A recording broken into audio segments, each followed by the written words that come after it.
Ora baay'ataa jechuun anaan nan baasu dharraa budduuqseen sin eebbisaa eebba koo fudhaan irraa dallaan keessan ameessa balballi keessan jabbii dhala seenaa kabaju siniif haa laatu rabbi.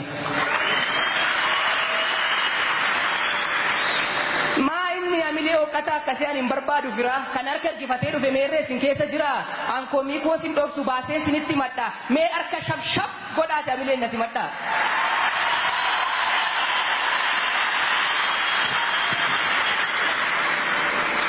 Amilee keessan kanaaf galatuumaa ulfaadha qabeenyaan hunda caalaa warra dhabee fuulaadha umuriidhaan bubbulaa waggaa kuma jiraadha hiixattan gaarii malee amaaf rakkoon qabinaa ciiftan irribaaf abjuu deemtan qalbiin dhabinaa qooddees hin moggaastu maqaa baluuf abaluu jinniin teestaadhaan da'ee biyyootti ishee dabalu.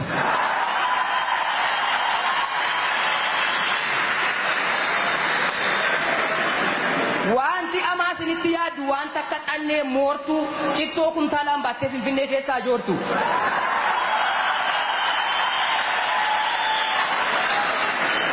Sagantaa kana xumuree isinumaa gabba'u lootorii biyyoolessaarraa misejjiin sinaa ga'u.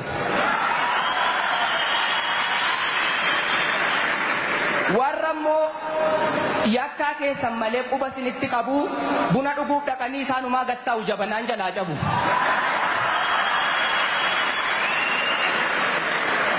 Isin waan yaaddan mara argadhaa galaana gammachuu daakaa ogummaadhaanis cimaa addunyaaf dhiibboo hiikaa jedhee otuu isin eebbise akka gammaddan beeka angaruu isin hin eebbisne eebbisuuf jaarsa miti jibbamoo qabu beektu jiraadhaan dhawwii kooti yoo milkooftan milkaa'ee yoo jiraattan jiraadha lafee kootu keessanii kanaafan sin jaalladha.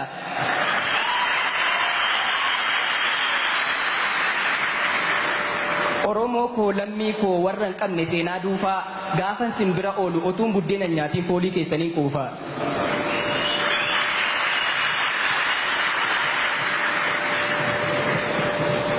Ilmaan ayyoo fi aabboo warra antee warra firaa wanti dhiiga keessan keessa jiru dhiiga koo keessas jira maqaan keenya tokkuma walumatti waamamna madaan keenya tokkuma walumatti dhaanamna. Addunyaa kana guutuu keessaa dacheetu guutee dhume Waaqayyo Oromiyaa irratti Oromoo godhee maaf wal wajjin nu uume.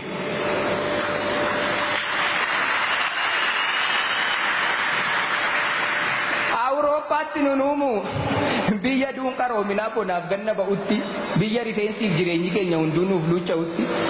Eeshiyaatti nu nuumu ija xixinnoo faana yoo barbaanne Chaayinaa yookiin Kooriyaa taana.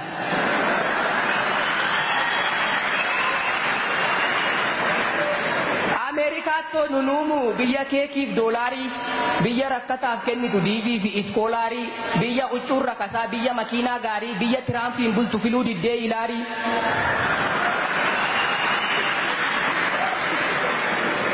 Awustiraaliyaatto nunuumu biyya piizaa cuffannu biyya amma iddoo jirbaatti kobbortaa keenya uffannu addunyaa guutuu keessaa dacheetu guutee dhume Waaqayyo maaf wal wajjin addanatti nu uume.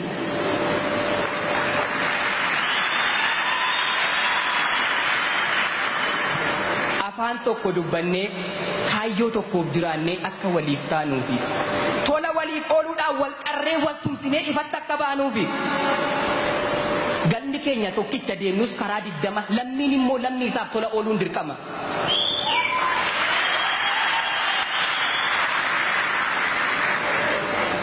Otuu jirtuu hojjedhu lammii keef ta'i ifa erga duute homaan gootu moofaadhumaan maramtee saanduqa taa'uu qofa. Duunaan margiini mammaak sarree maal goota jiraatti seenaa hojjedhu saba keef wabii ta'i kana kaayyoon dhaloota.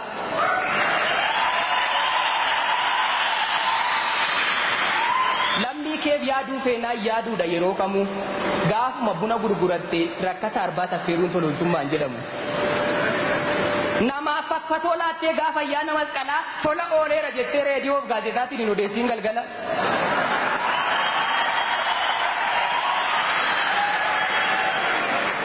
Hundoofta taanaan eeggattee guyyaaf saatii bishaan ofumaa guutee ofumaa dhangala'u tololtummaan maal saati gaafa siif darbe miti gaafa boorsaan kee jiidhaa tololtummaa jechuun irroo ofirraa risanii namaaf gochuu jechuudha. Yoo qabaatte qabeenyaa kee yoo beekte beekumsa kee fuudhii gabbayii gola waan dandeessu hundumaan lammii keef ooli tola funyoo wal qabatteetu arba guddaa saa'iiti dhamni jaalalaan dhugan akkuma aannaniiti.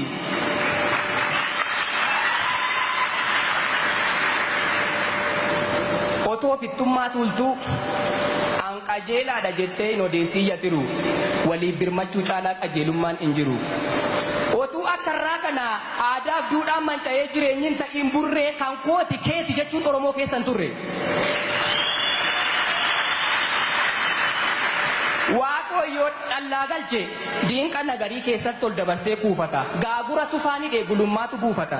Oromoon inni durii gamtaaf jaalala qaba. Cabni irphaaf gannatii raggaasaadhaafis qaba.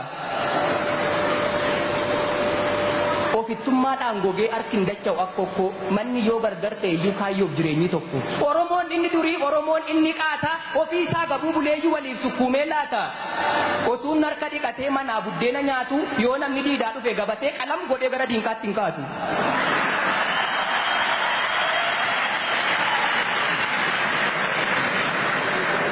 Har'a kanatu badee ofittummaan nu keessatti banannaan dameef ulaa. Otuunni tokko iyyuu tokko immoo lilchaa bula. Otuunni tokko daaree ofitti uffachuu kajeelu harca'aa baala mukaa kaanii fuccuun tuulamee saanduqa keessatti tuqa. Inni tokko nyaata tuffatee coomayyuu yoo laataniif takkaa ciniinee dhiisa. Kaan akaa iyyuu dhabee awwaara gogaa keessa marmaree ciisa.